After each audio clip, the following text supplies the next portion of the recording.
Yahweh, you are too much for me. Yahweh, Yahweh, oh, Yahweh, you are too much for me. Hey, Yahweh, oh, you are too much for me. Jehovah Elohim God, you are too much for me. Jehovah Rabboni, you are too much for me. Ancient Sunday, you are too much for me. When I was down, you lifted me up. You turn my ashes to beauty, Lord. You favor me and bless me. Oh, you are too much for me. Everything about me is unique. Everywhere I go, I am faithful, Lord. There's no God that I can compare to you. Oh, you are too much for me. You are too much for me. Ancient Sunday, you are too much for me. Jehovah Rabboni, you are too much for me. Ancient Sunday, you are more than enough. You are too much for me. You are too much for me. You are too much for me. You are too much for me. With anything that has breath, give the Lord praise. It doesn't matter. Oh, oh, you are too much for me. Daddy, you are too much for me, Lord. You are too much for me. Papa, you are too much in my life, Lord. My mind cannot understand your goodness. My brain cannot comprehend your wonders. My neighbors cannot calculate your blessings. Even my friends cannot imagine your glory. You are too much for me. Daddy, you are too much in my life, Lord. Reliable God you are. Daddy, self-existent God you reign. Your supremacy you rule forever. Your royal highness, I magnify your name, Lord. You took me from the very clay, and you set me in a rock to stand. You exalt me above my enemy, and you place me on wings of eagle. I am nothing without you, Lord. I am nothing without you, Lord. Hopeless without Jehovah. I am useless without your grace, Lord. Good for nothing without your mercy. Oh, you are too much for me. You are too much for me. Daddy, you are too much for me. Hey, Yahweh, you are too much for me. Jehovah Elohim God, you are too much for me. Jehovah Rabboni, you are too much for me. Ancient Sunday, you are too much for me. You are more than enough. You are too much for me. You are bigger than the world I see. You are too much for me. No one like you, Lord. You are too much for me. Nobody will ever take your place, Lord. You are too much for me. You are too much for me. You are too much for me. You are too much for me. You are too much for me. You are too much for me. You are too much for me. You are too much for me. You are too much, Jehovah. You are too much for me. You are too much for me. You are too much for me. You are too much for me. Good morning. Good morning. I want to welcome our viewers and listeners across the globe. Thank you for joining us here this morning. As usual, I'm Francis Zayensot of the Liberia Public Radio and LPR TV. This is your informative news magazine. The forum going to be getting away here very shortly. We're going to be speaking with two ladies here in the vanguard of immigration. And Thursday, instead of having the port The smallest port in Liberia, that's the port of Harport. Instead of having the guest today, we have scheduled that for Thursday, this Thursday at same time at 12 p.m. I'm Alfonso Z, and so stay tuned. I will be right back. Let's listen to this music here.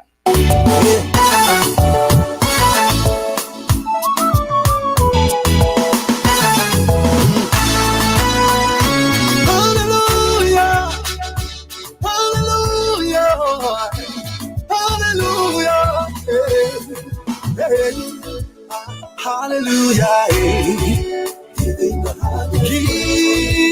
hallelujah, giving the highest praise, hallelujah, giving the highest praise, hallelujah, giving the highest praise. In the morning when I wake up, in the night when I wake up, I will lift up my voice to heaven and give you the highest praise. Hallelujah to my King, hallelujah to my Father, hallelujah to my Jesus. I bow before the throne when I look at all the wonder and I see all the creation, the beauty of the universe. You never, never change. You never, never lie. You never, never change. You never, never change. Hallelujah to my Jesus. Hallelujah. Hallelujah. Hallelujah. Hey, hey. Hallelujah. Giving. Hallelujah. Well, this is a beautiful gospel song by two Liberian artists, Astrella Bass, making a contribution here. This has been our theme song, very inspirational. I want to welcome our viewers and listeners, and that's is for our own man, the Minister of Popular Works, Minister Mambutu Vla Nyimpan. Our understanding he's out of the country for further medical attention. Hey, I'm the prayer, Jehovah. Come and worship Jehovah. It is of the prison. Come the prison. It is of everything. Oh, the worshiping. Oh, he gave me life. I will praise his name. I'm here to praise my God, oh, because he gave me life. Come celebrate. Come jubilate. We'll celebrate for his forgiveness, for his mercy, and all that he has done and he continuing to do for us. So we must celebrate that, all right? Hallelujah, giving the higher praise. Hallelujah, giving the higher giving. Hallelujah, giving the higher praise. Hallelujah, giving the highest praise. Hallelujah, giving the highest praise. Ooh, hallelujah, oh, yeah, yeah. Hallelujah, hallelujah, hallelujah, hallelujah to my Jesus. Hey, hallelujah, sing praises to Jehovah. Lift up your hands and worship. Lift up your voice and pray. Hallelujah. I lift up my life for Jesus. I will worship you, Yahweh, Yahweh. Hallelujah. Hallelujah. Hallelujah to Jesus. Yes, that's a beautiful song there, but Minister C. Praise is a veteran gospel artist in Liberia. Higher Praise, making a contribution right here this afternoon. Time check is 12:30 p.m. Eastern Standard Time. I'm Alfonso Z and Sort of the Liberia Public Radio and LPR TV. We want to welcome our viewers and listeners. If you're in Liberia, coast, Jordan, good afternoon. Yeah, it's pretty tight evening time, I believe, a little bit after 4 p.m. And of course, one of our valuable listeners, Francesca, good morning, good afternoon, depending on your location. So welcome. As usual, we are here every Tuesday to bring you news, information, and entertainment right here from the Diaspora Informative News outlet. Instead of today having the port of Maryland, the port of Harport is there are 4 seaports in Liberia, and it happens to be the smallest one. Then part of our conversation is always to go beyond and see what is happening, not just all of the time in Monrovia. There are other things that we need to know and talk about, and as to how these things can be improved if government or those that are in charge are not addressing it so that they can also get address it. We must give them the opportunity to get their side of the story and see how life goes on into those places. All right. And I'm going to be having 2 ladies here. For those of you in the diaspora, Liberians, we are noted of managing crisis. But for us here, we always like to avoid crisis management because it doesn't help the problem. It doesn't do you good. You want to always get ahead of the game. The immigration issue, as you know, is very it's a critical issue in the country politically. And so just imagine what is about the Liberian Refugee Recommissioned Immigration Fairness. They're going to be having an exhibition. These are a group of Liberians working with lawyers, immigration personnel, and there are a lot of information outcoming. I'm not sure you have those information on here, but I'm going to be speaking with 2 ladies right on top of the hour around 1, and they're going to be telling us exactly what you need to know, what you need to do. But at the same time, they're going to be joining Ahishat and her colleague. They're going to be joining us here very shortly to have this conversation. I'm hoping to also get Mr. Yond, is our national correspondent based in Harport City, Maryland County, that is the Republic of Liberia. Okay, let's see here. I believe Mr. Yon is here. Let's see what we can have in here and get some of the news that are making headlines in Liberia, and especially for the southeastern side, that is in Harport. Stay tuned, so I'll be right back.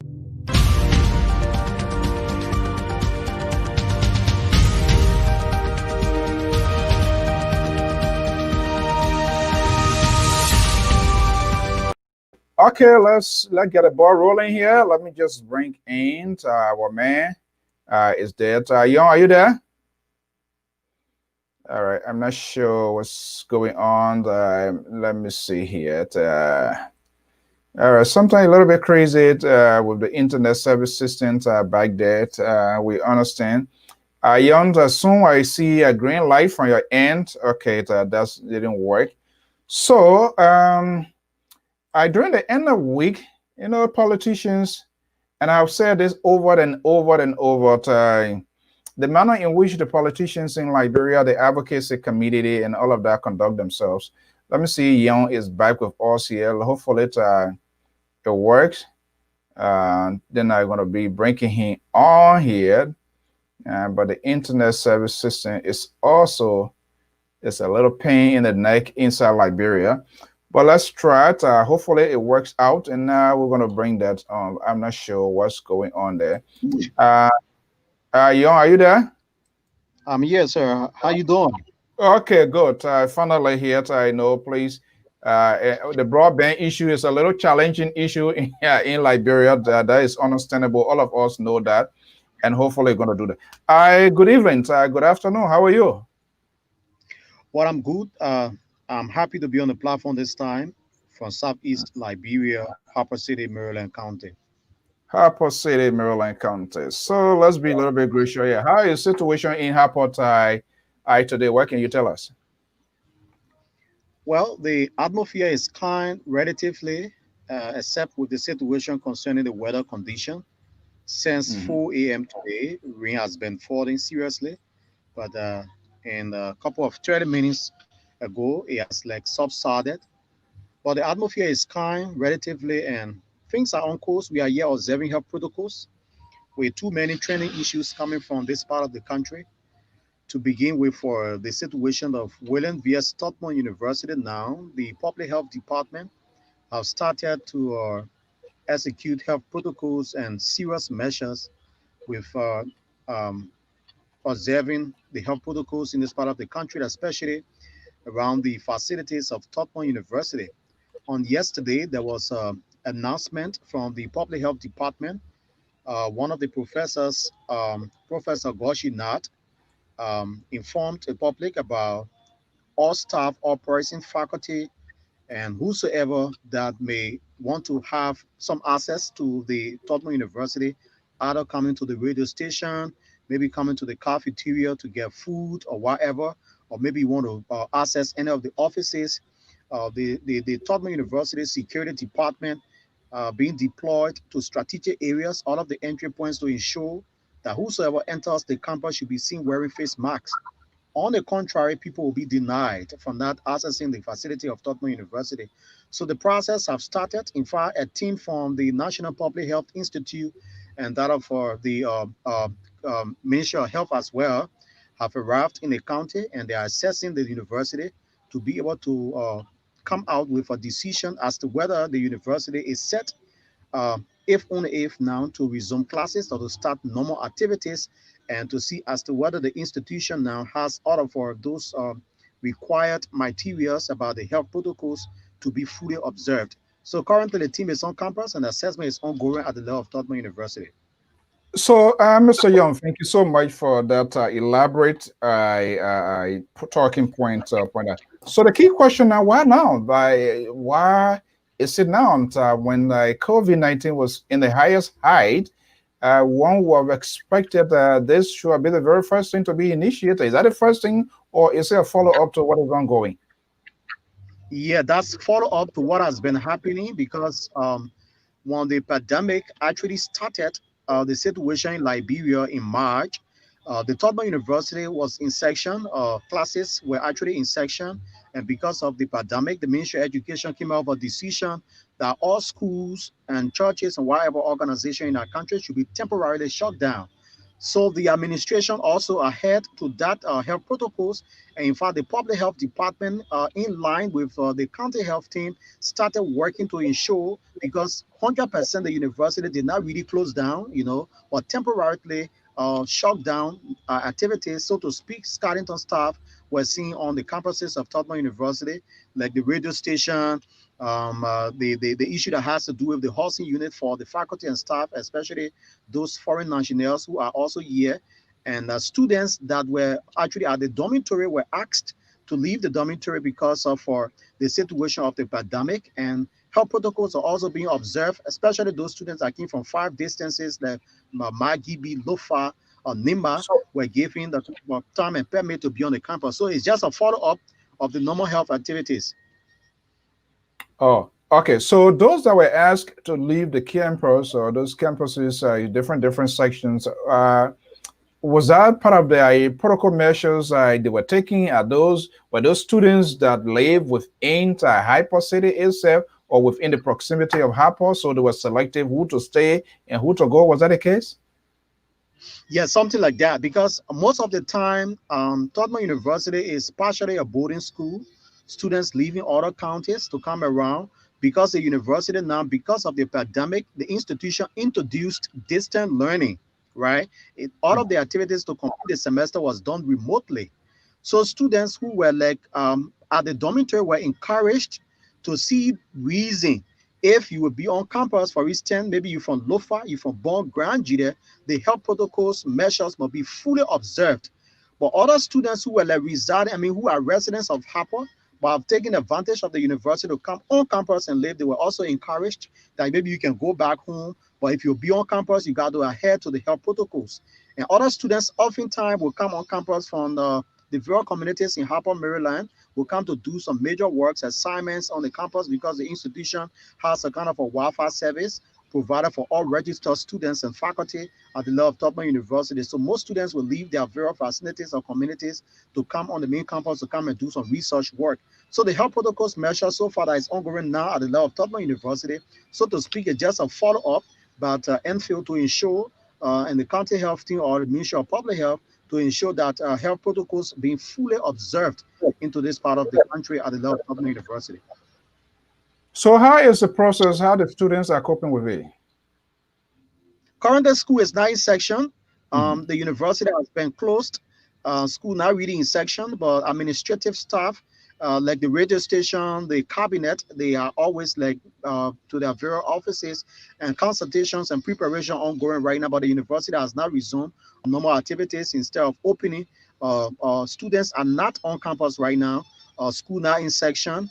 But we are told that after this vetting process or assessment ongoing by the county health team and NFIL or the Ministry of Health, hopefully this month registration process is expected to start somewhere around the 14th of September, depending on the report from the assessment team that are ongoing on with for the assessment evaluation of the university's activities and preparation so far. So is it fair to say that preparations are being made for reopenings of the academic year? Is that Yeah, we part of can it? say that. Is that We an can say that exercise? Mhm. we can say that because I trust you are aware that the government of Liberia, the Ministry of Health, also have come up with a decision for community colleges and university, and even for secondary and primary schools to have their reopening activities, but health protocols should be put in place and the measures should be fully observed. So they are, I mean, the university too now is having a series of meetings and making a kind of a plans and preparation to hopefully to resume normal activities, but not 100% normal, because normal activity means the practical aspect physically students will be gathered, but even if the university will resume normal activities or classes will commence, it means that the health protocols should be fully observed, and all of the faculty and staff, even the students, are cognizant about the the COVID-19. So everybody trying to be careful, but as it stands right now, like I said, the assessment team on the ground going through the process, assessing the facility to ensure that the right thing put in place and everything set, like a follow-up, so that before the university starts on normal activities, everything will be 100% well in terms of the COVID-19. Oh, okay. Well, that's very good. Welcoming news. Okay, so let's get out of the campuses of the major institution. That what are some of the developing news so far? Well, there is an international business firm that is called West Africa International Constituent Incorporated, have started operating in Southeast Liberia, especially in Harper City. This organization is currently based in Ivory Coast, and according to information, Reverend Sonny Olai Collins, who happens to be the Deputy Minister for Research and Planning at the level of the Ministry of Internal Affairs, extended invitation to that international business firm, and they visited Liberia in 2018. Currently now, she started operating in Harper City, Maryland County, producing cement at an affordable price for residents in the southeastern counties. People from Grand Gita, River G, Sino, Grand Coup, as far as river says, are accessing or benefiting from this cement production from this international business organization in this part of the country. It will interest you to know that despite of the road condition, the deplorable road condition, the rainy season, wherever the situation, according to the general manager, he said the cement bag wholesale being sold for $10.50. That's United States dollars, and the retail is sold for $11.50.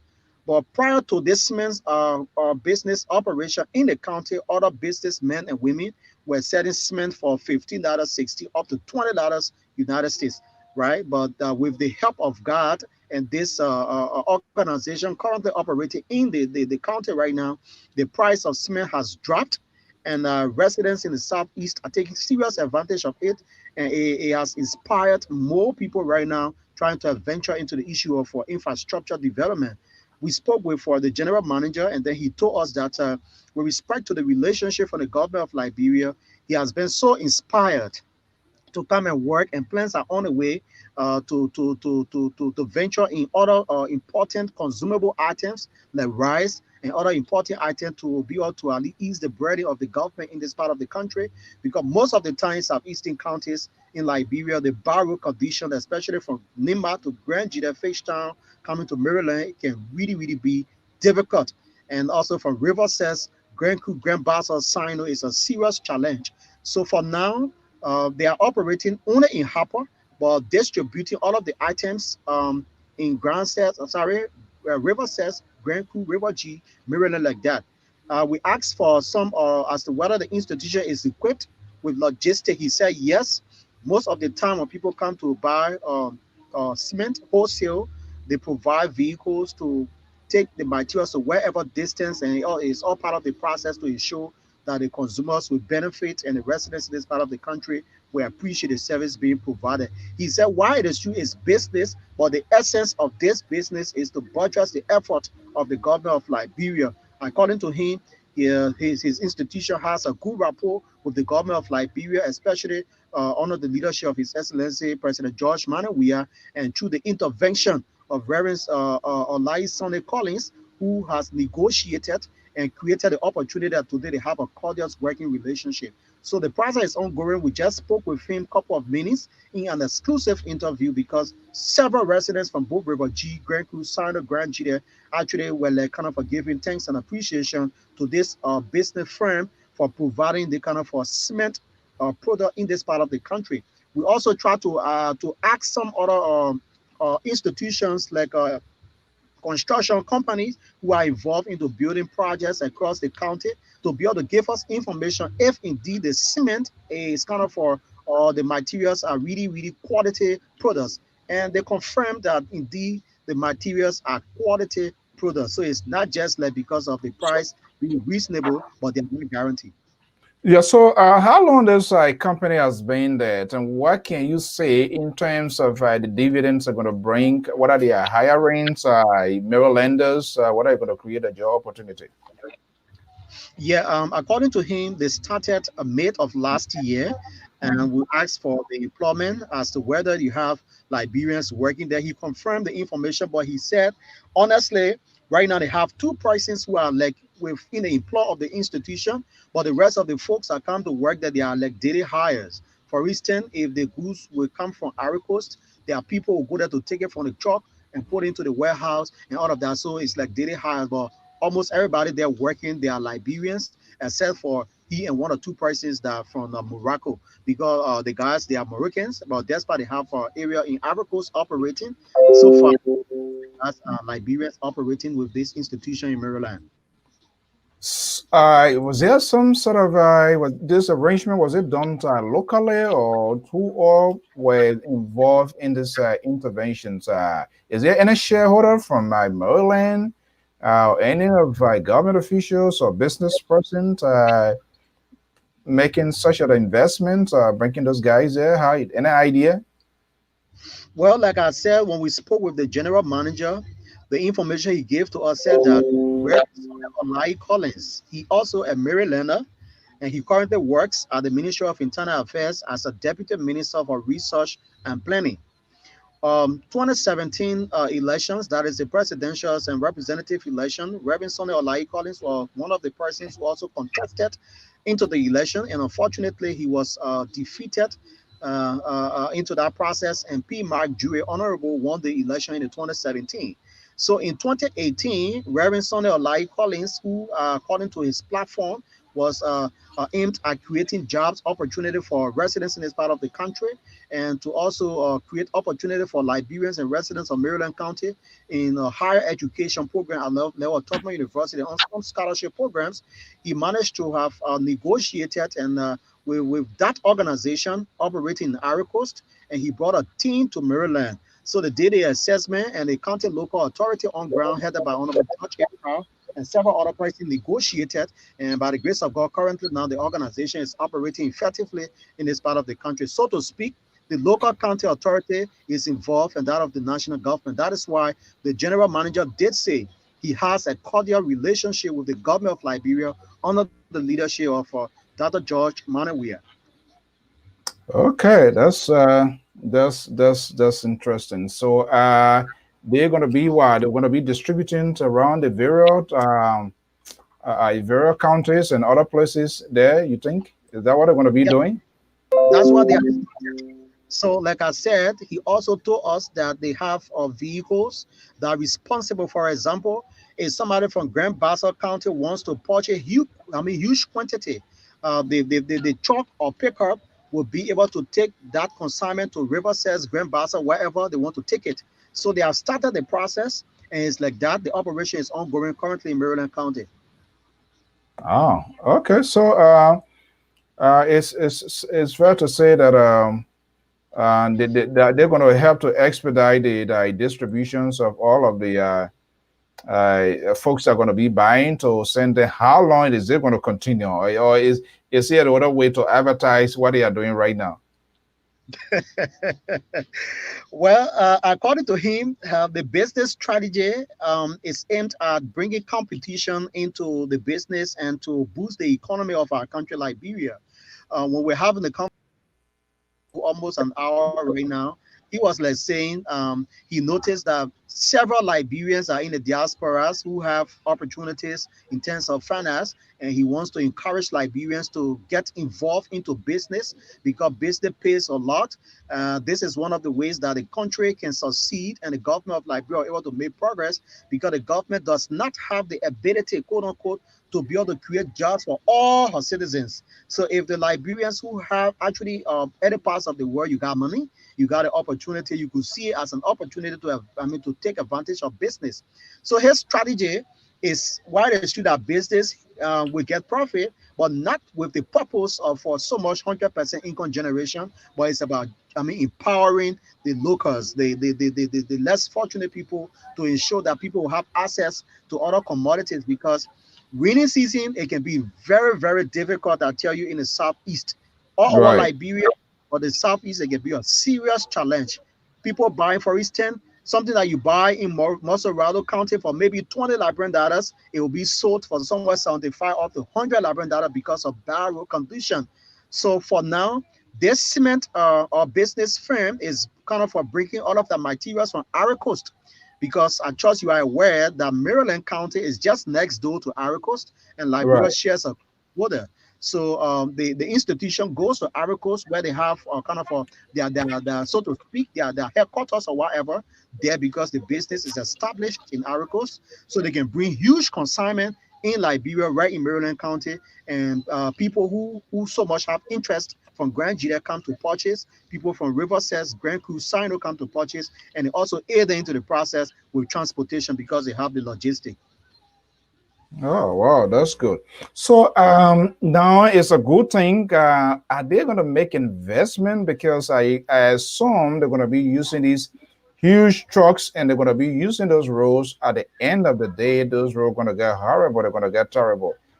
Is there any conversations in that regard? Yes, you are breaking investment. You're going to be breaking things here, but this is what you're going to be doing to these roads as well. Well, we cannot speak 100% to that because honestly, we didn't have a conversation in that regards. But my understanding is that once the county authority is involved into the process, and this is an international business firm, I trust that they are paying tax to the government of Liberia. So the relevant authority that is involved with that process will do serious supervision, or I think they need to do serious supervision on the process to ensure that taxes being paid, and if there's a need for other intervention on a local scale, like for instance, maybe the road spoiled or the bridge was damaged, something happened, maybe they can join hands together and see how they can help into the process. Yeah. But well, is it fair to say it's a welcoming news in the area there to the folks that are there, Grand Jide, Maryland, maybe Sino, Grand Crew, and all of those places? Is it a welcoming news that you can say? Oh yeah, like I said, we spoke with some residents in this part of the country.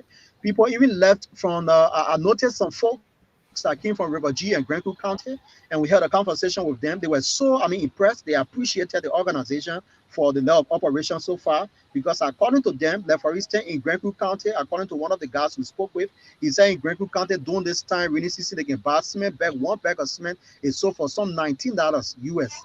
So buying it right now in Maryland for like $11.50, $10 for wholesale, it's a welcoming news. So the people are very, very happy. I tell you, even in Harper, cement was sold for $16 US. In fact, prior now that we go into the market, we see cement bags sold for $16 and more in Harper. So right now, with the price being sold like that, $10.50, $11.50, I mean, the people are very happy, and it has impressed and encouraged more or residents of this part of the country are trying their best now. They are trying to embark on their kind of a mini projects rather than renting homes and all the kind of thing. We see developmental initiatives ongoing in Maryland County. Okay, so what are the extensive ones? I believe Thursday we're going to be having the Port of Maryland. Would it be using seaport or everything going to be used by road? You don't know yet. And then the question, probably we're going to wait until we get an MD here for the Port of Harper to ask all of that question here. But before my other group join me here, 1 o'clock, let's talk a little bit politics. Of course, that's the nature of the game. I want to get your reactions. What Marylanders are saying. We saw a little tips of what we should expect or more to come with respect to the primary in Nima County. Let's speak to that first. What are you hearing from the southeastern side? What are you hearing in Maryland County of the process? Politics in Maryland County is kind of a way that is how to really understand.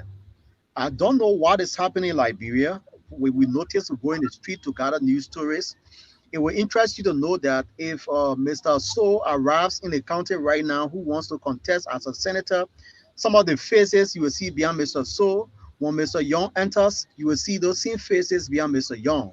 However, there have been several, issues with respect to controversies in the part of the country concerning primaries being conducted by several political parties. To start from the Alternative National Congress (ANC) that now form part of the CPP. Sometime in March, ANC came and held a primary here that brought Honorable Eric Jiko on the ticket. Now, by the grace of God, he's the one that is expected to go as a candidate for ANC, also to speak the CPP in this region. Now, because of that decision from ANC or the CPP, I trust you have followed up the activities that the four collaborating political parties met, agree, and resolved with the issue of partitioning the country into 4 divisions. So the ANC now is controlling the Southeast. So anyone, for instance, who was other part of our unity party in the Southeast that wants to contest or have expressed interest to contest as a senator in this midterm election, that decision has to come from the ANC. So because of that, it has led to serious controversy in this part of the country where Honorable Aaron Collins, who are also chair for operations at the level of the ANC, also expressed interest to contest the midterm elections, who has serious expectation that he was going to be the candidate for the ANC. Unfortunately, Honorable Eric Jigo won. Honorable Aaron Collins did resign. Because of that, he distraught the primary to be a Booker primary.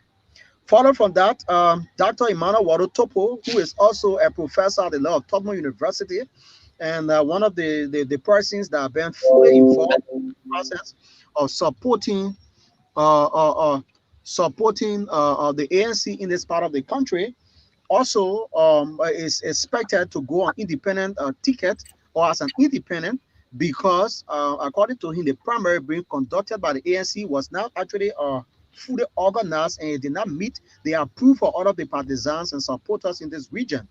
So 2 persons now from the ANC have left the ANC, and I call former ambassador to Qatar and a former senator of Maryland County, John A. Balut, who was also on the ticket of our Unity Party now, has expressed interest to contest the midterm elections in Maryland County because of ANC situation.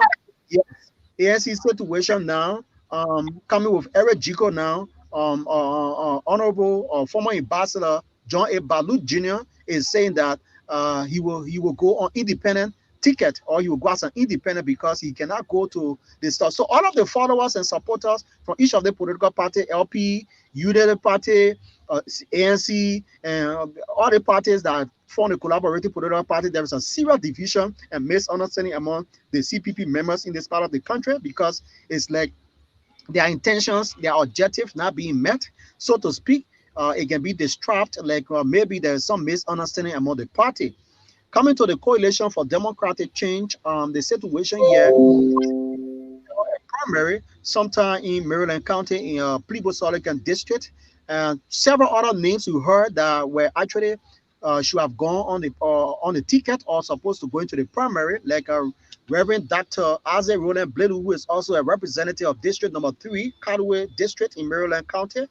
He's one of the persons from the LPDP. The incumbent Senator Dan Morias, Dan Morias, also from the NPP, former Harper District Representative Honorable James Poppy Bunny, who also have expressed interest from the NPP. So it's like all of those people from the coalition right now. The primary should have been, that was expected or that went on in Plebo. We all were thinking as to whether Senator Dan Morias, Representative Isaac Roland Blelu, Honorable James Poppy Bunny, actually were the ones to go into the primary, but on the contrary, the senator did not show face into the primary. Representative Isaac Dr. Roland Blelu also did not show face into the primary. So Honorable James Poppy Bunny now won the primary on web ballot in Plebo-Sullivan District. That situation led to Senator Dan Morias taking up a decision to National Election Commission to interpret some provision into the Constitution that brought together the three political or collaborating or political parties to form a coalition. That situation came out first. Ned came up with a ruling, initial ruling, in favor of Honorable James Poppy Bunny.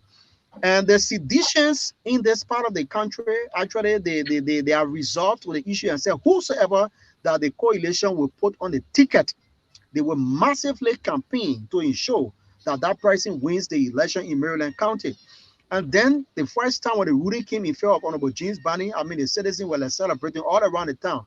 Of most recent now, we are getting information that NEC has come up with another ruling in favor of Senator Dan Morias, which means that James Poppy Bunny now will have to take an appeal to the Supreme Court of Liberia. As it stands, the situation in the county, several persons are kind of breaking camps and other kind of thing, because when James Bunny won the primary in Maryland, right there at Plebo-Sullivan District, I tell you, people left from all other camps and broke camps and came and openly pledged support to Honorable James Poppy Bunny. We start to question why is it that this man who was just a representative for a district, now people are petitioning him to contest as a senator into the midterm election. Several persons said he was not the first and the only representative of Harper District in Maryland, but he happens to be one of the persons who have taken office or served for a long while. But when it comes to infrastructures, his initiative, his developmental projects, and all of those things, his tangible are things that you can see, you can point out. So because of that, and kind of a relationship he has with this government, which majority of the guys in this part of the country believe that one of the ways that President George Manuel Weah will succeed positively into his leadership or his time is that when he has a kind of a support, because at the House of Representatives and Senators, it requires a collective effort. So since indeed James Bunny won the primary, all of them have resolved to issue a pledging support. But the senator too also has a stand because he's an incumbent and he also from the NPP and so it has created controversy and people are saying, why is it that the man is a senator and the Constitution says for the Constitution that brought the provision, whatever, if a sitting lawmaker is in the position and has the interest, there should be no primary or the kind of thing like that. But several partisans are actually expressing dissatisfaction about the senator and saying that because in 2017, according to the information, he did resign or suspended his membership from the coalition or from NPP, and he pledged support to Ambassador Josiah Yimam Boaka, and he was also one of the persons at the front campaigning for Josiah Yimam Boaka. So at this time, now the CDC has won the election now, he wants to come back to go on the party's ticket. They say it's a serious disservice to them, and they are not going to welcome that because if you did not suffer for something, you should not enjoy it. So that's one of the issues that is kind of happening now. Yeah, look, our guest will soon be coming here. This is something that we have talked about in the past and even in the present as we speak. Will this sort of opposition, this sort of coalitions, with what we're seeing starting now, will this survive? Can anybody make a really good guess game? Gosh, all of these people, they are greedy. Nobody wants to give anybody a chance. And I agree with you. Ambassador Tabalu made it clear here that he's going as an independent, yet his party is part of the coalition. And he described the process as undemocratic. It's not fair. How can you apportion the country to a certain group of people say, go so, or you stay on this side and I stay on this side? We're seeing ANC people going nuts. The Unity Party and this other group of people with either Gonglo Ware and Tai Wombe and all of that. with this thing here, this union, will it reach to the end? Will it reach to their end? I don't think so. This is very interesting. You know, for my understanding for the coalition of democratic change is that they have had the kind of a first agreement for the first 6 years or the first tenure. But the CPP now, what has tend to be corrected, I also heard their decision of collaborating political party is about this midterm elections. And as time goes back, then they will have to reach another decision to come for 2023. Because the thing about it is that everybody got a political ambition, their desire to be who they want to become. On the contrary, because you form part of the collaborating political party or a coalition, and only to know that the party will resolve and come up with a decision that you are not the one to go, but this other person will go, and that person too has his own follower and supporters. So it's going to be a serious challenge into the election comes December 8, 2020. But like I said, the interesting thing about the election process in this part of the country, the same faces you see behind John Brown, the same faces will be behind Paul Tama, the other person behind Mary Paul. Just like that, you know, dishonesty is being practiced so much in this part of the country. Yeah. So now for now is Eric Jiko is for the CPP, correct? CPP. So who is the standing candidate now for the coalition, the ruling establishment? James Poppy Barney. James Poppy Barney, who happens to be the former chair of NPP. No, he's the current chairman for NPP and the secretary general for the coalition, but he's a former representative. Okay, so anybody going? Is there any opposition against him? No. Well, opposition. They got one Yense. Senator is from NPP, and he has a point raising up.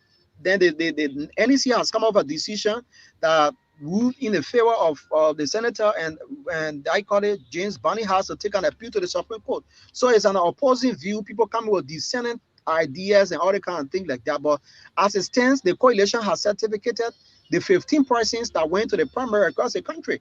So James Barney has a certificate as a candidate for I call it CDC, just as Thomas Fala in Mosorado has his certificate, and other, candidate or aspirants across the country do have their certificate. So what we're looking at right now, because in NEC, when you travel listen to NEC's pronouncement, you will get to know that NEC is saying that's a position, that this is supposed to be this way, but however, the party will still have to come up with a decision. I try to paraphrase what they have said. So we don't know what will be the final decision now from the coalition end, but as it stands, all that has happened and the announcement and all the kind of thing around in Liberia or Maryland County, James Barney is the candidate for the CDC. Despite there's a confusion or discussion on the way as to whether it will be changed or so, but right now he's the candidate for CDC. Okay, my good friend, I'm going to get my second group of people. What's your final word before we let you go? What I'm honored, and I'm always commissioned with the passion to be around to do the work. LPR is doing extremely well in the world, and we pray that God will create more opportunities for our institution and especially for us in rural parts of Liberia. And we look forward to see partners joining hands for capacity building to give support to the institution. Thank you so much, Mr. So, for everything you're doing for the world and Liberia. We pray that God will strengthen you and give you more wisdom. I'm honored so much for being on the platform from the Southeast. All right, that's our man, Gus Young. Thank you so much for always being there to break all down for us.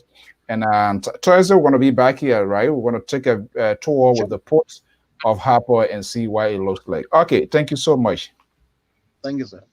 All right. So there you have it, folks. I'm Alfonso Z. And so that's our man that in the city of Harper, Maryland County. Let's listen to some of the crazy stuff that's going on in Liberia while I wait for my guest.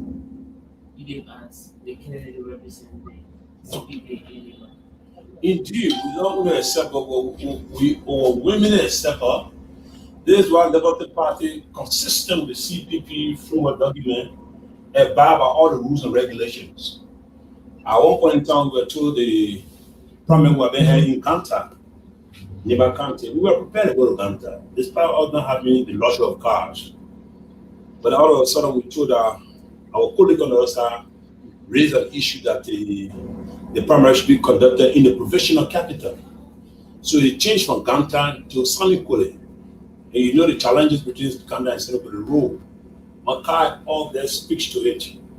So then we went to Sanikole. There were a lot of delays, a lot of procrastination. Understandably, I mean, when there is competition, the things are obvious. At long last, we were ushered into the hall, the Nibakana Community College hall. Just by the time we were taking, I took either in, just by the time we were taking either in, and then less than 5 minutes. And then the other group, the ANC, brought in their candidate.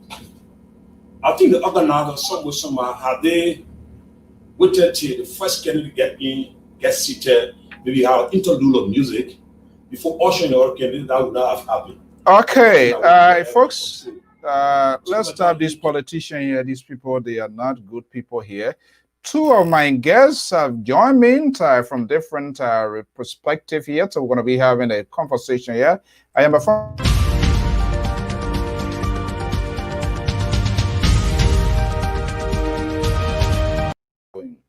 Okay, let me just bring in them here quickly.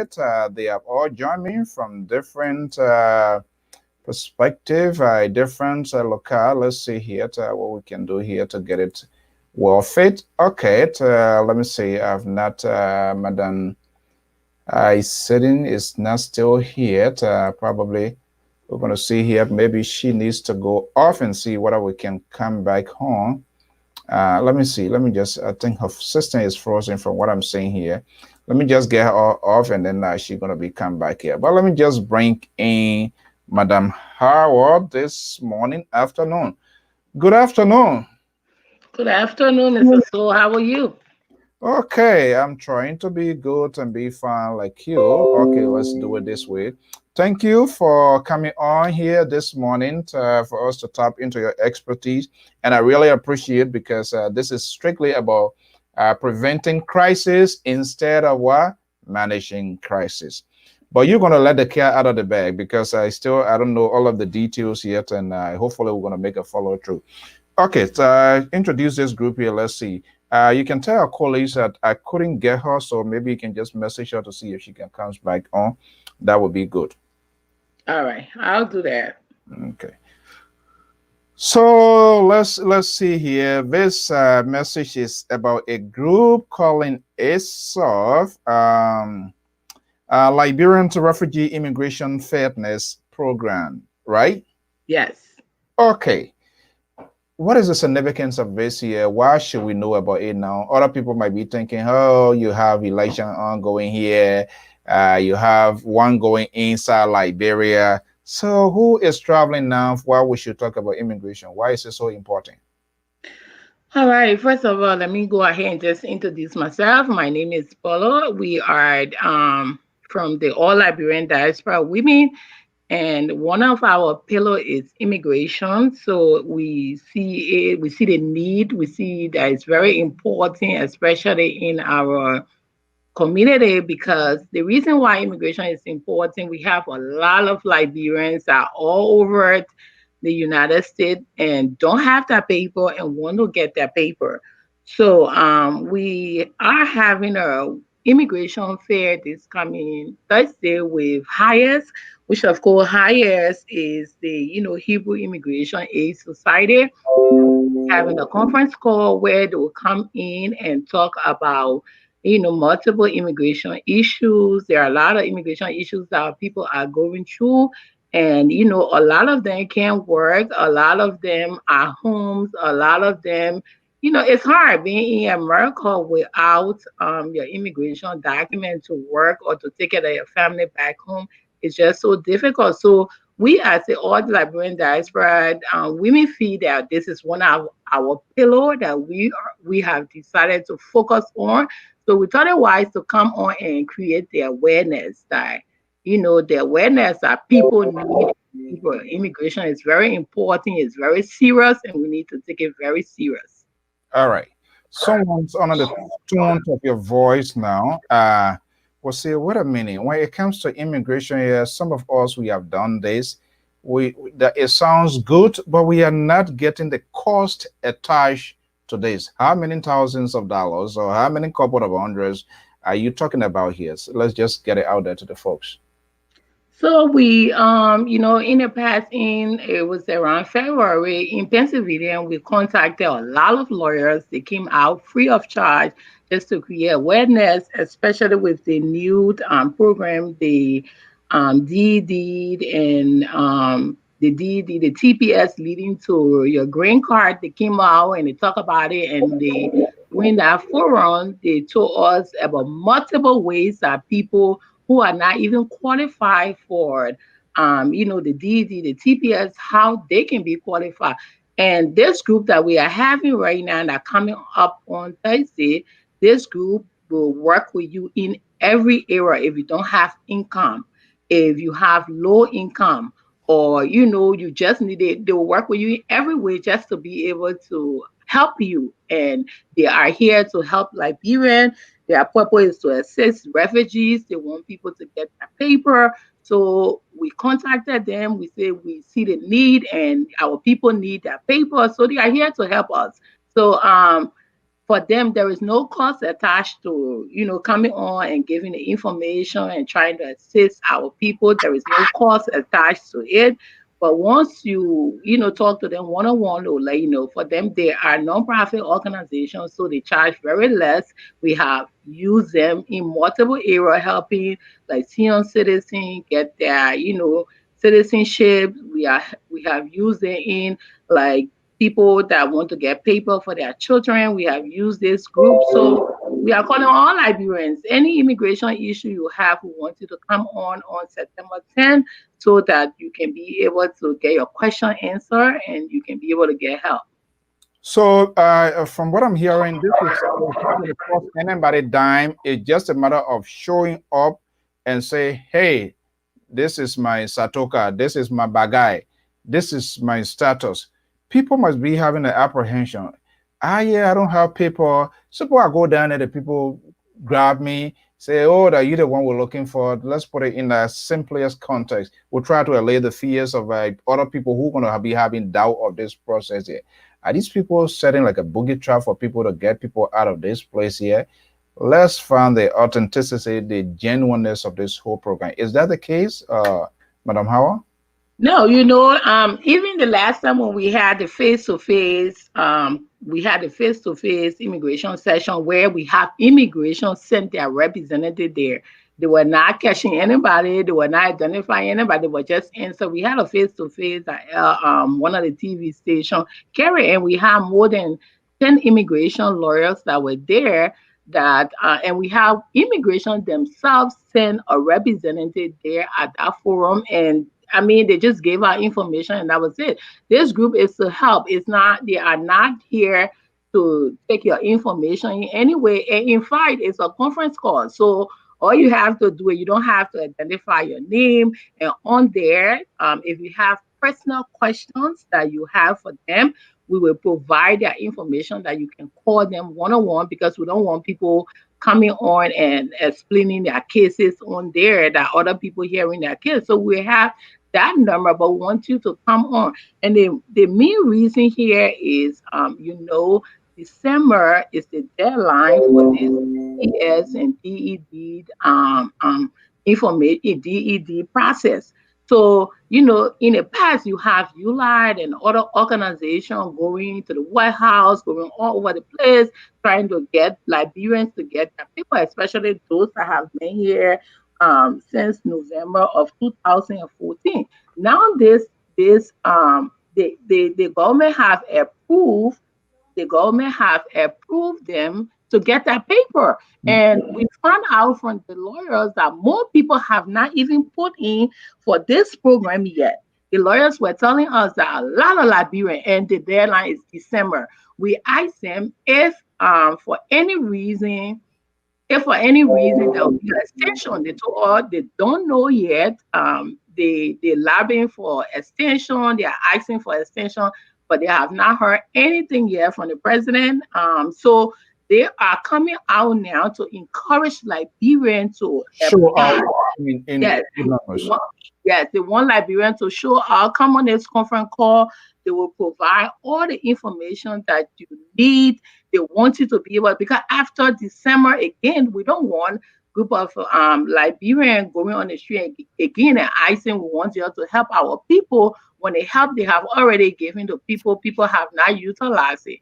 And hearing from a lot of Liberians have been saying that, oh, we don't have money to put in for our paper. But this organization will help you if you don't have money to put in for your paper. They are not here to catch you. They are not here to identify you to put you in jail. They are only here to help you. This organization has been existing for 130 years and have helped a lot of refugees all over it. So we are encouraging Liberians to come out. So on the conference call. Okay, here talking to Madam Yandi is here. I hope I'm calling this name here. Are you hearing me, Madam? Are you hearing me? I know Yandi is mute, I think. No, what happened? I think her system is frozen, I think, from the end. Are you hearing me?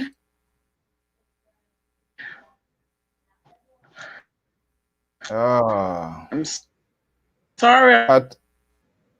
I think that's her internet.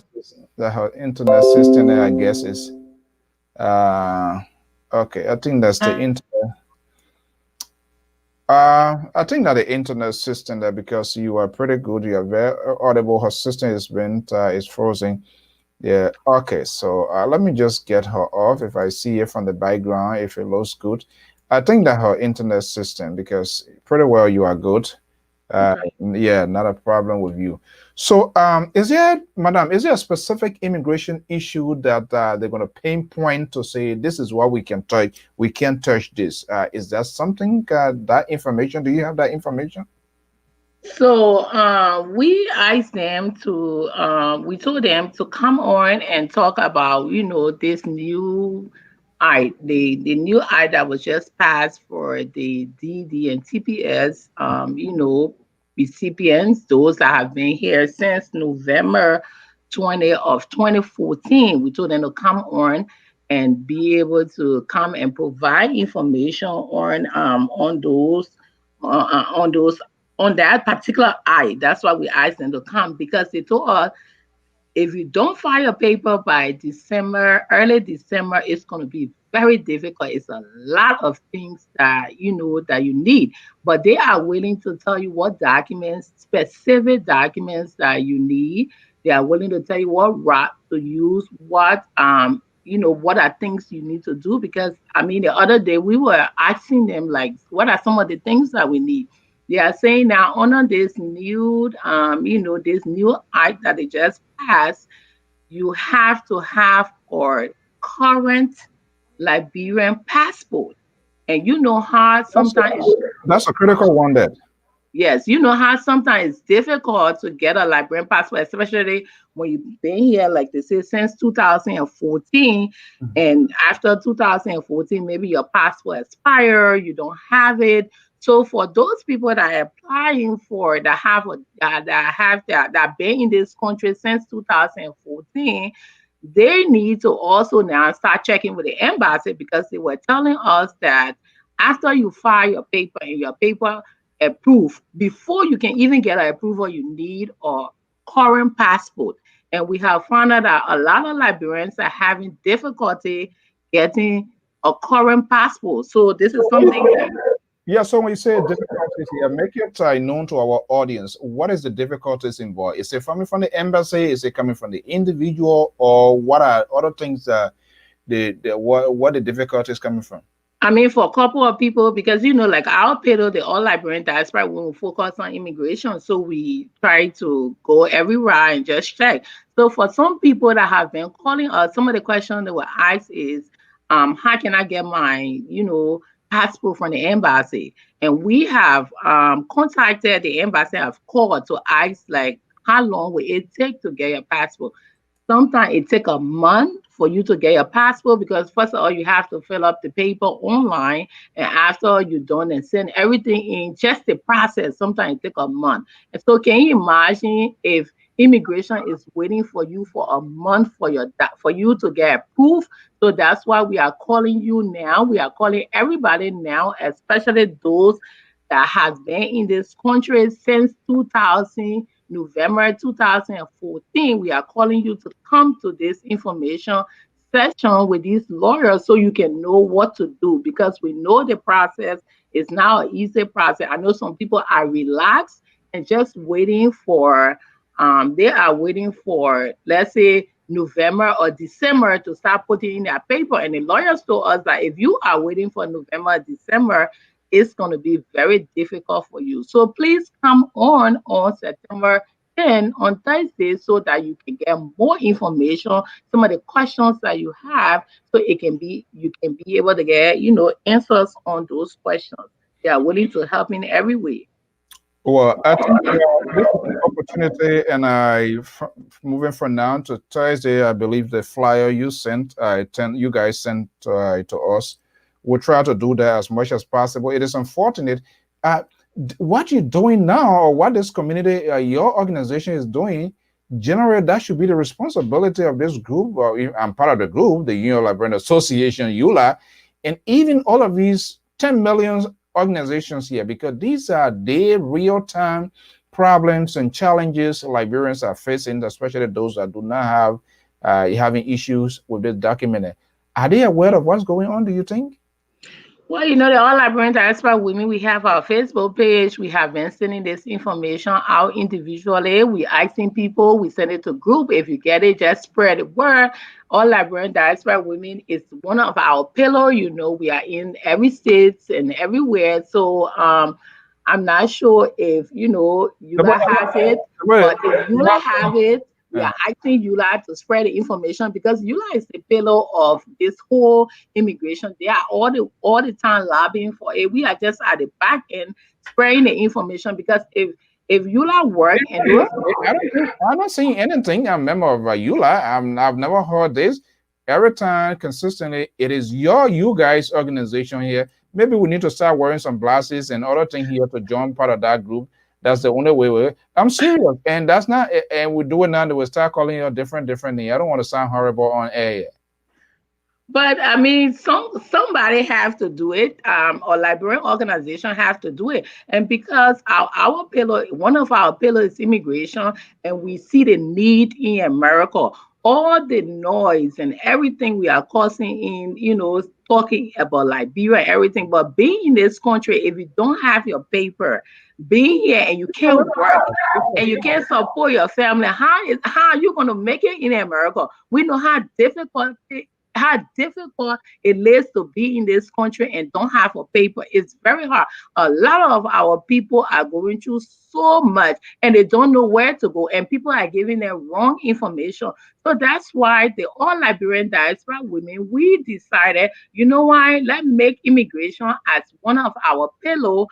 If they need the information, we can be able to provide. If EULA love it, and at the end of the day, those information need to be spread to people. We can pick it up and begin to run with it. So this is what we are doing. EULA love it, and other organizations love it for this part to pass this CP&D, the part for them to pass it. Yes, the President Donald Trump has passed the act. So now Liberians are still sitting there and doing nothing with it. You have just handful of people that have applied, handful of people that even making use. And after December again, will we come back again to the people and start asking and say, oh, you know what, group of our Liberians didn't apply for it, so we need group of Liberians didn't apply, we need to extend it, and then what happened to the 1 year they have given us that we did nothing with?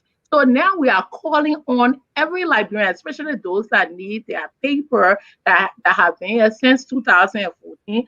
This is very, very simple. The process is simple. We want to help in every way we can help. Our group is a 501c3 group. We are here to help the All Liberian Diaspora. So just contact us. We have multiple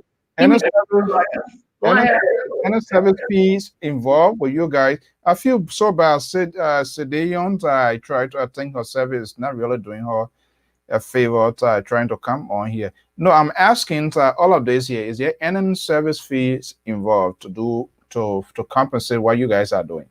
No, we don't have no service fee. We are working free.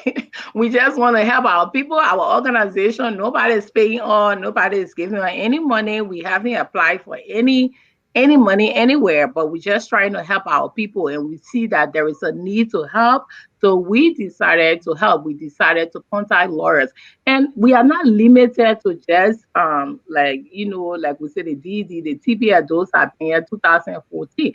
These lawyers, we have so many lawyers that are willing to help. Like if you have a green card and you want to get your citizenship and you don't have money, we have lawyers that are willing to help.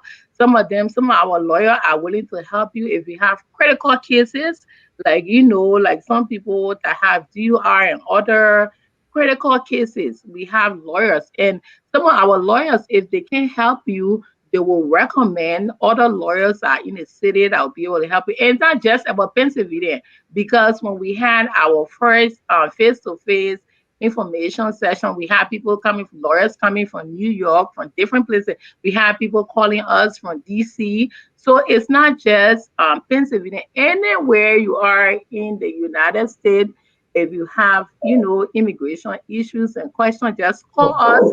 We will direct you to one of the lawyers that if they can't help you, they'll recommend you to another lawyer. Okay, let's get it right here so that they will get a really take home message here. The event is this conference is this Thursday, and I doubt if Alfonso is to even participate, and depends on Alfonso's problem. I'm not sure whether you're going to be conclusive on that Thursday, right? So what happens after that Thursday? They know my problem. I told them everything that is involved. Perhaps under their own regulations, qualify to get a help. But Thursday has come and gone. What happens next? So Thursday just an information session. They are just coming out to provide information to you, and they will be on. They will provide their numbers. They'll provide their emails.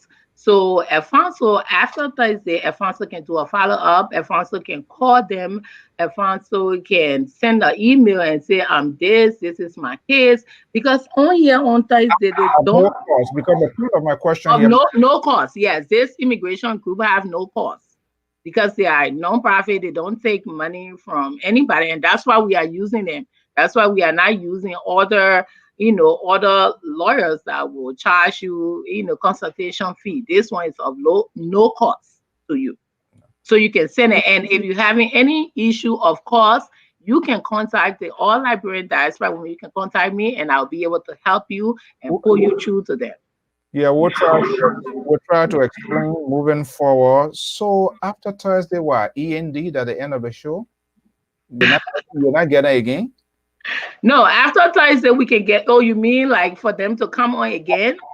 Yeah. So I'm saying this. I know it's we are in a crazy crazy world. On Thursday going to be, I see it like a giveaway. But what I'm saying now, last minute of time, people, the commentary after the game, people they were, hey man, I heard Madam Howard, she was talking about but I had to do double, I had to do triple, even though the starter is not correct, because if you don't get your paper, your double and triple will be cut off anytime.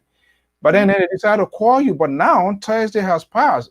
So then what happens in that entering? What becomes of that person? I mean, after Thursday, we can provide our information, our number that you can just call us, and we will be able to link you to, to any lawyer that you think that can help. We'll link you to them. We'll provide that information to you, and then if you have difficulty getting them, we will just send them our email. They might not be able to take all the cases from everywhere, but here is the thing here: they might be able to recommend you, because what they were telling us is they want to be able to help and provide the information that we need, our community need. They want to be able to provide. But the cases they might, because they are saying that they have a lot of cases, because for them they deal with income family, and they deal with people that don't have any income. And like I say, it's not just for this ED and TPS situation that they take care of. They have different things, like you want your green card, you want your citizenship, you want to adoption, all those things, they can do it. This is a serious thing, getting more serious. It is getting more serious. Well, it is unfortunate sometimes. Believe me, if maybe when we're talking, if I posted this thing, we posted this here. If I posted a thing, okay, they Yaka Koluba man who can take out Tracy, or they all of Akara Great man who can cause people or something here, or just throw some kind of thing that say joy. We are, believe me, but our people they are unwilling to even help themselves. They will only complain when it becomes problem, and I think what you guys are doing is really extraordinary. This is how the Spanish people, the Hispanic, they how to make use of it. But Liberian people, first of all, the people will become, oh, well, you don't mind about they just want to get people information. So there are a lot of doubting Thomas or Thomas doubting whatever. They are all out there. Allay the fears. Those who will say, oh, I know that woman, I don't know, she just wants to seek attention, she just wants news. I know how people how they behave. Nothing is real to them until when it happens, they say, oh, if I knew, I thought.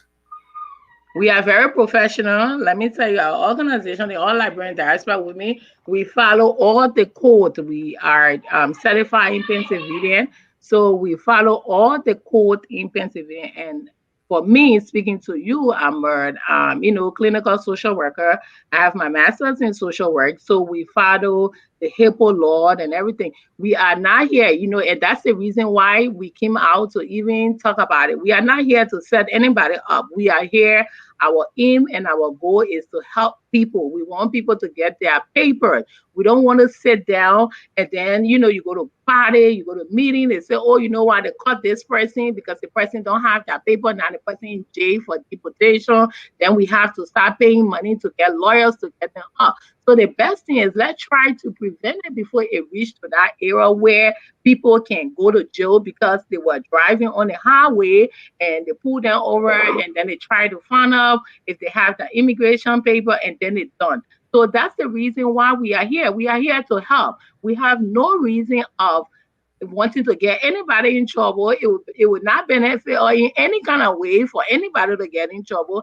And we are not seeking the All Liberian and Diaspora Women are not seeking attention from anybody. We just want to help because immigration is one of our pillars. We do a lot of other things, but we know that immigration is very serious in America.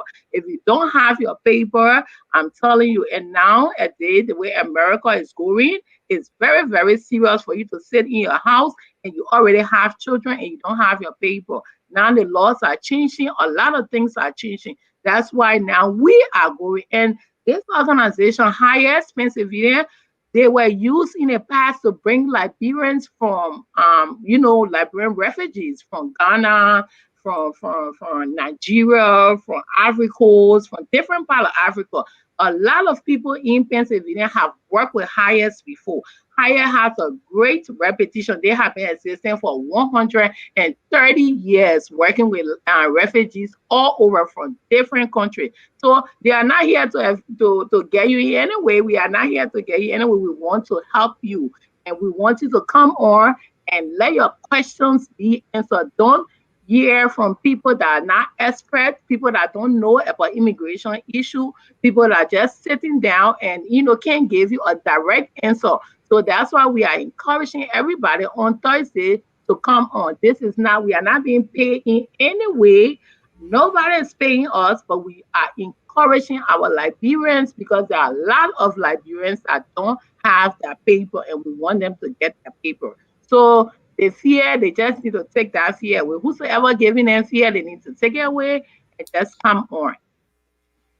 Right. I believe, honestly, you guys are doing well from what I'm hearing. And I know the last time around we were in this sort of conversation again. This actually technically should be the responsibilities of these organizations. Now, the passport aspect, that's a critical. So someone who is supposedly in one of these sort of categories or that you have outlined now, what do they need to do now to also help themselves, help his or herself with the embassy? They need to check with the embassy. Do you need to have a passport? Is that a case or what? Yeah, for those Liberians, especially those that have been here since November 2014 that don't have current passport, need to call the embassy. They need to call the embassy and say, I want to get my passport. I asked the embassy how you can get your passport. Maybe they'll send you. I know in the past I've helped other people fill up their passport forms, so they will send you they'll send you that email and stuff. I got to double check. I learned that the passport is obtained here now, or I don't know whether it has to be processed from Liberia. I have to double check with the embassy to see what it looks like.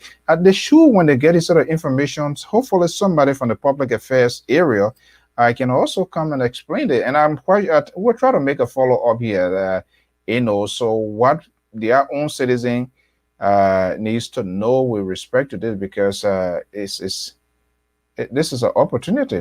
People should make use of it. Yeah, and right now we are here in September. For those that are applying for their paper that don't have their paper in Benya since 2014, December is right around the corner. And so that people they will not do anything. They're always Liberian, always. As soon as they say immigration start, Donald Trump start against start running out people, then everybody start going nuts, then they start fasting, then they start praying, then they start tying their stomach, and God, if you don't help yourself, God will not help you. And that's why we are here, because God has helped us. God, ULIDE and all the group in Minnesota, and everybody was crying for this eye. They were all over the place and asking and everything just to be able for Liberians to get this particular paper. And guess what? Una Liberian, they are aware this art. Yes. Wow. And then from all the way from January, now we're in September, many people have not applied yet. So can you imagine the immigration lawyers are calling us and telling us, look, your people have not applied yet. We want to be able to come to them now in the comfort of their home. Just because COVID-19 doesn't stop anything, because the state is still, the laws are stayed there. They have not even, because the lawyers have been lobbying for extension because of the COVID. According to them, they said no. They said December is it. So they have not heard nothing yet. So can you imagine now again when December passed, then now you have people calling ULIDE and calling other people to start lobbying again, and people going to the White House and going. So why can't we now make use of the information we have now? Why can't our people, go and apply? But many people are saying they don't have money. And that's why we went to this group to say, okay, some of our people don't have money. Can you please help them? Can you please find a way so they can get their paper? And these people are willing to help. They are willing to help and do the waiver. Some kind of way to help you. They have this waiver thing that they can send to immigration. They are willing to, be able to help you in that way. So people need to come on and ask that question. For me, I'm not a lawyer. I'm a social worker. I'm only here to provide the information. We go out there, we get the lawyers that will be able to help our people. And this is what we do. The All Liberian Diaspora Women, this is our goal and our focus. Our pillars, one of our pillars is immigration. And we are here to help our people. Any state you're in, anywhere you are, we want to help you get your immigration paper. If you want to file for your children in Liberia, this lawyer can help, or they will just recommend other lawyers to you. But we want to help our people. We don't want people sitting here again. They can't work. They are being treated so badly because they don't have that paper. They can't go to the hospital. All kind of things happen if you don't have papers in this country here. So we want to help our people. And this is our goal, and our mission is to assist, to be able to help people get their immigration papers, their documents. Wow. Well, I don't know. We will keep selling this information here, and hopefully Liberians, people that are listening, even if you are not the affected one, but you probably somebody, a relative who who have this issue here, to do everything possibly they can to reach you guys. I know most of the information that we have, you get it on the flyer. And they can also, let me just do this here. This is the Liberian Refugee to Immigration Fairness Program Information Awareness section. Teleconference. This is a conference code number. Is that it's a teleconference? It's yes, not a Zoom. Yes, it's a teleconference. And the reason we did not have like Zoom, because again, now people, a lot of them say they don't know how to log on Zoom. They don't know how to get on Zoom. So a lot of people are learning. So we just did the teleconference. Easy is 2 number. Well, That's let's, 2 number. let's do this here. Somebody is asking here, can I get the number? Let me see. So just call the number. Let me see if I can put it on the screen. So the number is 848. Okay, hold on 1 second. 848 777. 777. The 777. Yes, 1500. That's the 1500. okay. Then that's the that's the dialing number. Then the code is 236. Okay. Let me see. Okay, cool. Is 236, yeah. 0770. 0770. For fair to say, for immigration question. Something Yeah, like, I mean it's gonna be immigration awareness. So okay. So September 10th at 7 p.m. in the comfort of your home, at your work, wherever you be, just put it on and listen. If you want to record, let's go. But we advise people that if you have personal questions and you come, the lawyers are saying that they will answer your personal question out of, when we're off the teleconference. Thursday at what time? 7 p.m. 7 p.m. Eastern, right? Yes. Okay. So I guess Minnesota, and then will be like around 6 Don't o'clock. worry, leave it there. They play they didn't check it and nobody gonna postpone them more. All right. So this is the number here. Double check it. 484-77-1500, and the code is 236-0770 for immigration awareness this Thursday at 7 p.m. Yes. Yeah. So, Mr. Kalu and all other folks, you can share this information. This is a very valuable information, free of charge. It's time to make an attempt to address all of your immigration questions. And I mean, she's been very clear, just in case, once you get on the conference, there's a conference code number there, call it. And maybe depending on your case, like she said, you can make a follower and they can have a one-on-one in a conversation because of your privacy or whatever the situation. So this is something people really want to make use of. It's free of charge. You never know. Our man still get a caravan truck that he always talk about here, bringing people who knows. Now they are playing next because it's election time. But believe me, after a year, leave your own with God. I know. Oh, and yeah. they are also willing to help you, complete your application, because some people having difficulty with completing the application. I know a lot of people want to do it by themselves and they are saying, oh, I will do my application by myself. But I would recommend, if you have people who are experts in America, they love to deal with, people who are knowledgeable in the area, and these lawyers are expert and they want to help you. So I think instead of you sitting there and saying, oh, I will do it free, or I know how to do it myself, because if you do it yourself and you send it to immigration and immigration have questions, they'll send it right back to you. And then when it starts getting difficult, then now you have to go find a lawyer. So it's better in the beginning, instead of doing it yourself, it's better you deal with these lawyers that will help you. And this immigration, I know people say, oh, because of money and everything, but these lawyers, especially high expensive, they're not charging you any fees. So don't be afraid to say, oh, I can use them, I can ask them questions. Don't be afraid. They are not charging you anything. All they want is to help you fill up your application. Maybe you're doing it yourself, that's good, but you might have questions that is very difficult to answer.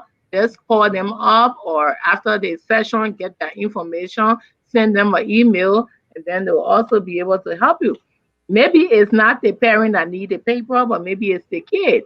They are also willing. If a kid been here since 2014, since November 2014, they are also willing to help them too. I want people that, recently just came to America. I found out during our last session that they have so many other programs that can also help those people with, getting their papers too. If you've been here you came here just recently, not 2014, you can also, they have other programs too that can help you. At our last session, we found out there are a lot of programs that can help people get their, immigration paperwork. So I don't want people to be afraid, because when it comes to immigration issue, people are afraid. But here is the thing here. If you don't go to people that already know, you will not do nothing. You'll just be sitting there and be afraid, and then time going, and then you don't have paper. You're not when Donald Trump ready. Not care what you do. You can't keep indoor for the life of your loan. So I think it's better. These people, you're not even going to any office. Is just getting on the phone, listen to the conversation. Listen to them. In fact, you're not just going to start talking. I'm only saying at least to grab a sense of what the meeting you're going to be attending and the kind of caliber of people. You don't have no cause to come here public to tell people to say you should do this, because if you're anything, some people, they're going to have a money. Okay, before you do this, I got to pay it. But that's not what you're saying.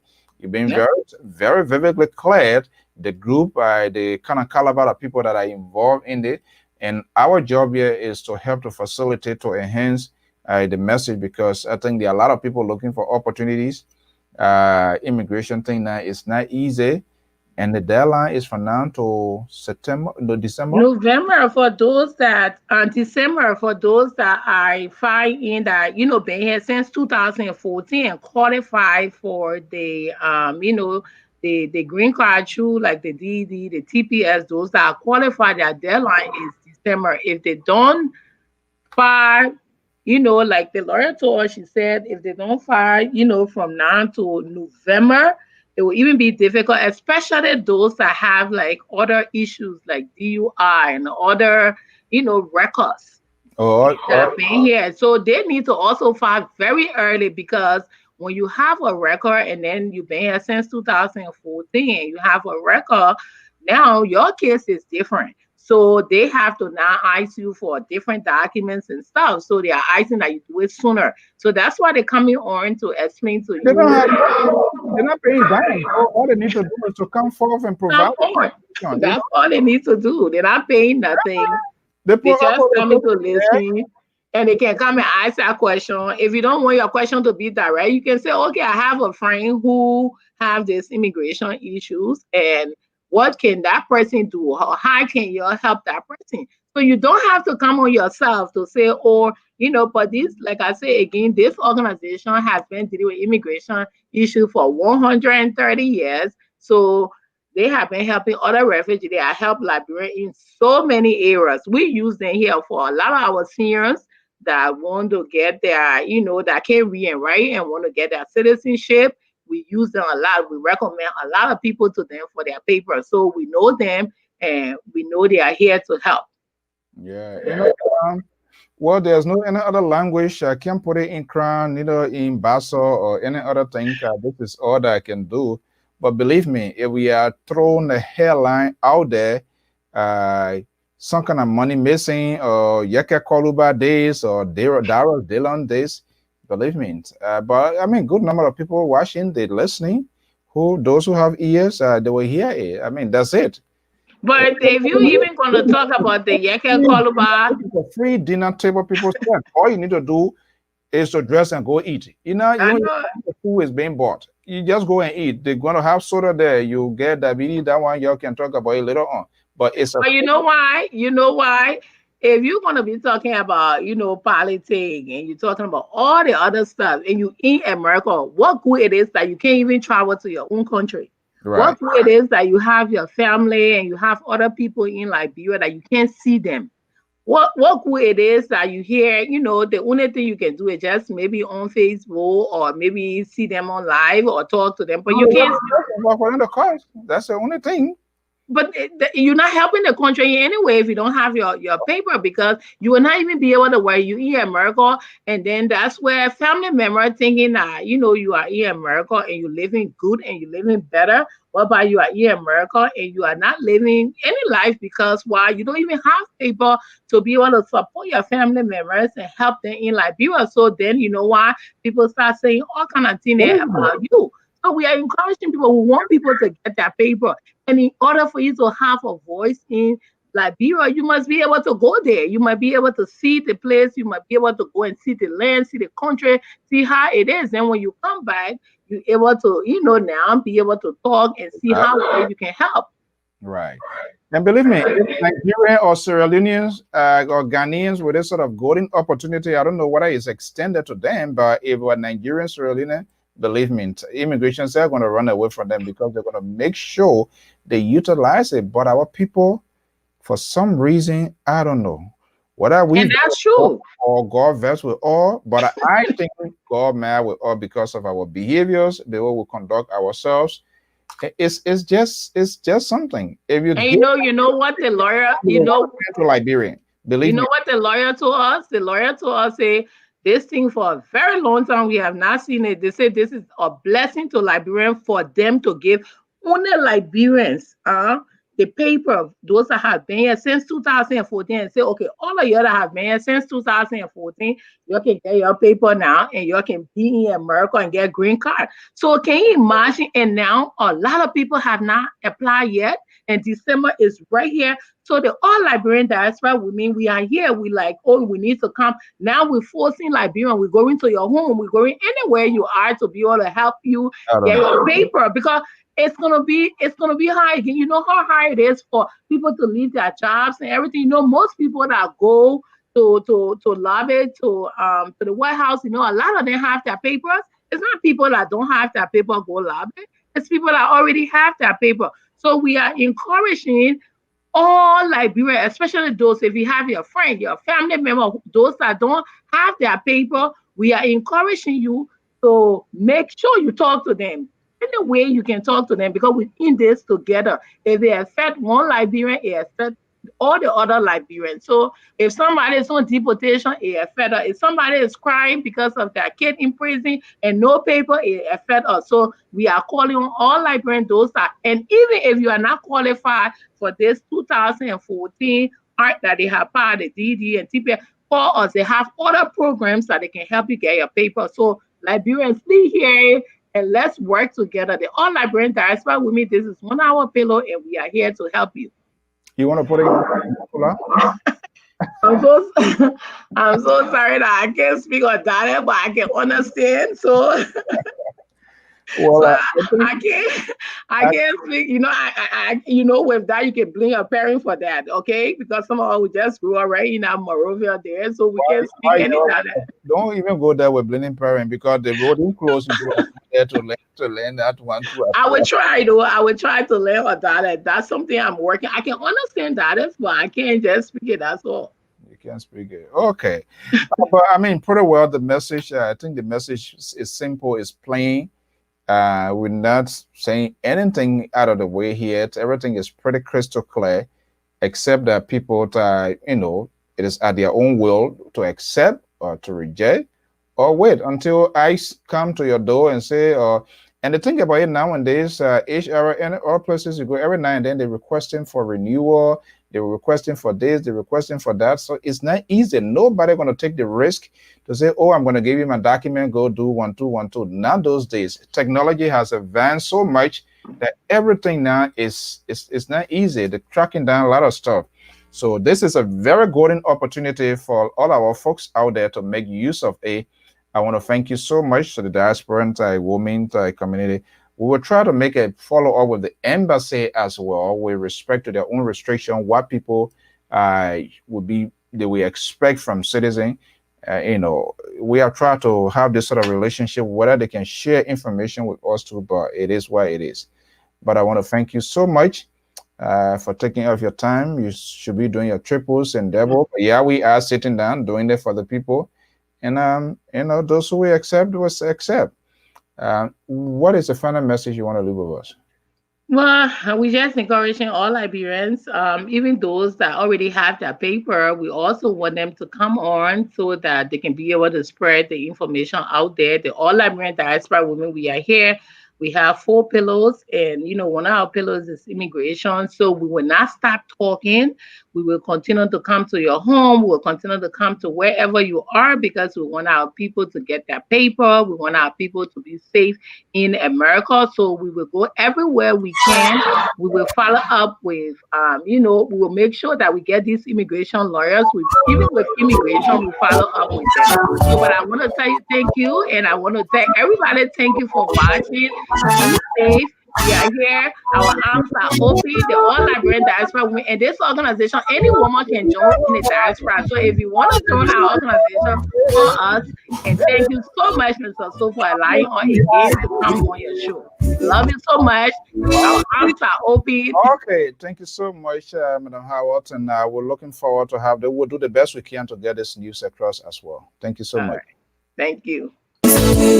Hallelujah. Give me the hallelujah. In the morning when I wake up, in the night when I wake up, I will lift up my voice to heaven and give you the highest praise. Hallelujah to my King. Hallelujah to my Father. Hallelujah to my Jesus. I bow before the throne. When I look at all the wonder and I see all the creation, the beauty of the universe, you never change. Well, time check here on the East Coast is 1:54 p.m. Eastern Standard Time. To all of my followers, whatever you are, Madam Madachim Chiefrema is a former cheerleader to the Basin District Associations. Elizle Emozawanya, Mr. Williams, you've made a follower. Aaron Kawe, Dare Mamiyali, Galit, and all of our followers. We want to thank you so much for being part of today's program. Hallelujah, give him the highest praise. Hallelujah, give him the highest praise. Hallelujah, give him the highest praise.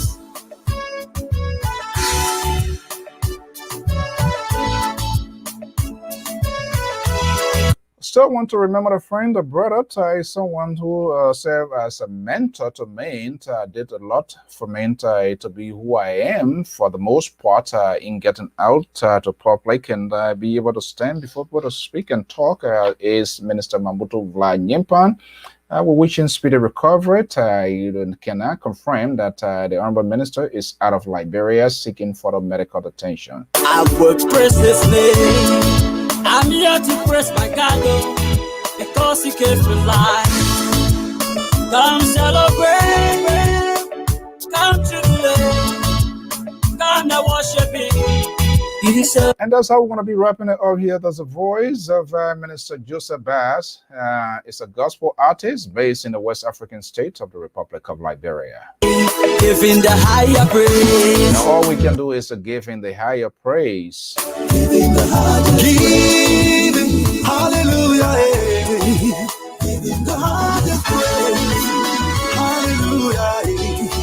Giving the higher praise. Hallelujah.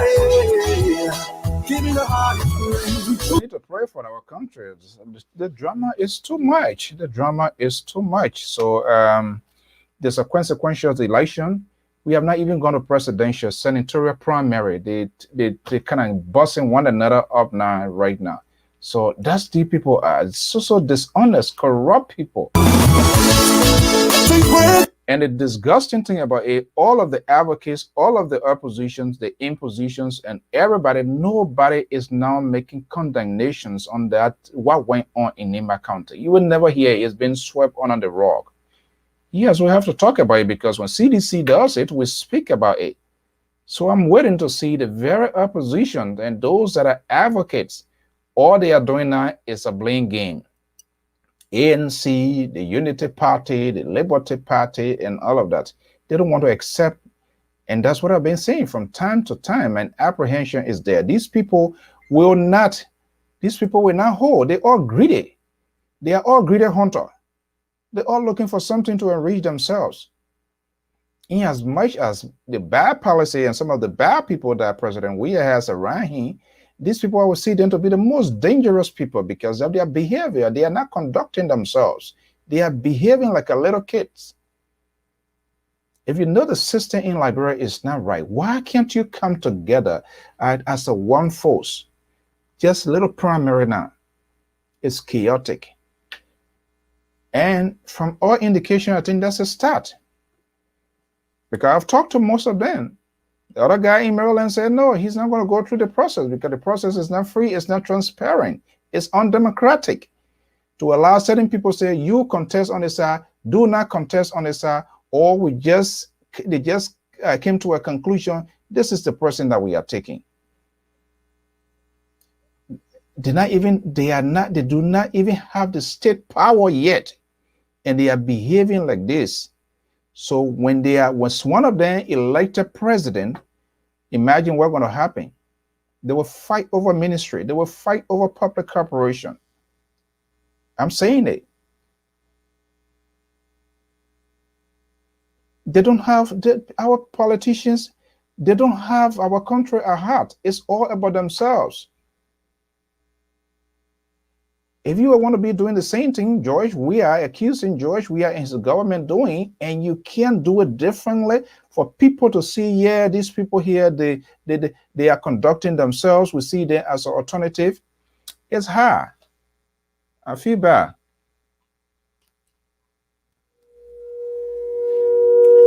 I feel very bad. I just wanted to play this here. Okay, let me see. The city, a lot of party came in, and there's all exuberant partisan.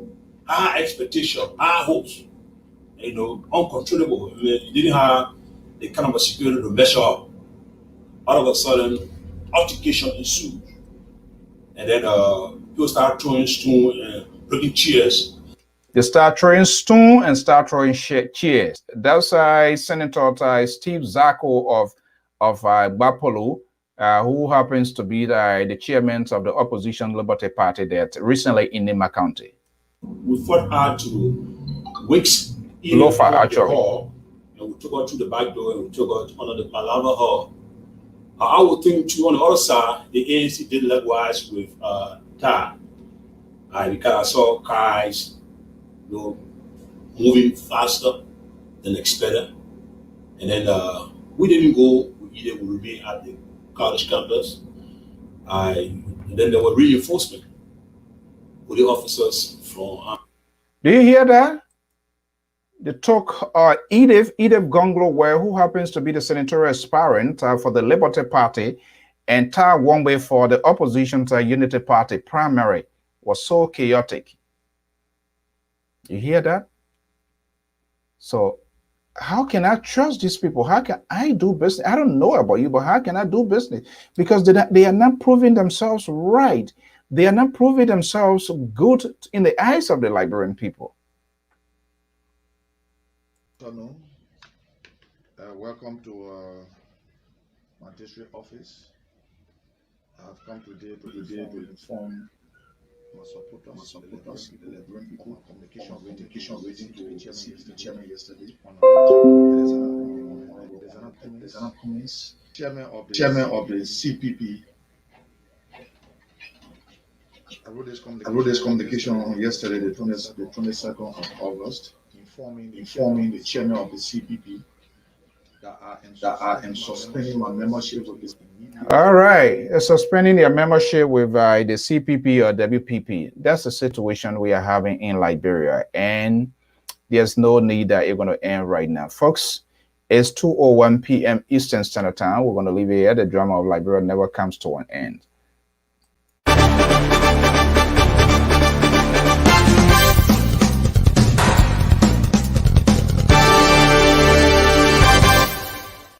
You've worked for months to bring your or your client's event to life, but unfortunately, the world had another plan. In reality, the only thing you lost is the venue. We take your vision for hosting a virtual conference and bring it to life online. No matter how complex your agenda is, we produce a smooth, engaging experience. Call the Liberia Public Radio today and schedule your event. Our number is 682-433-8802. If you prefer to submit your request via email, please send the request to liberiapublicradio2012@gmail.com. Our staff are standing by waiting for your phone call.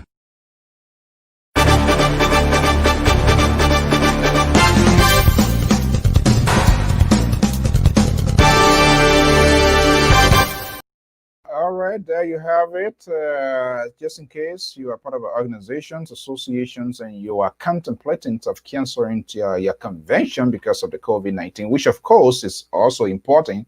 But guess what? We got a good news for you. Just call us at 682-433-8802, and we can put in place your virtual convention to where you will talk to your members and potentially raise some money for your organization, because you don't even know when this thing going to come to an end. So there's no need that you pour hole on your life and pour hole on everything. Organizations, they have to function, and it's a smart way to save money. You know, smart way. No buying Rusano Perry hair tie for $50. You care to Nigerian woman tie for $20, and then you're holding it like a chicken egg. You don't want it to loosen, because if it loosens, you can't tie it, and you may not want to wear it. Even though some of those hair ties, when people sit in the car, you can see behind you, but hey, it is the beauty of our ladies, right? But it will help to make us to save costs. Until then, folks, I want to thank you so much for being part of today's program. We're going to be back here. Today's Tuesday. Tomorrow, I want to be back here twice. It's Wednesday. The Truth Shall Set You Free with Bishop Natalia from the Empire State of New York. Until then, have a pleasant afternoon. Bye-bye.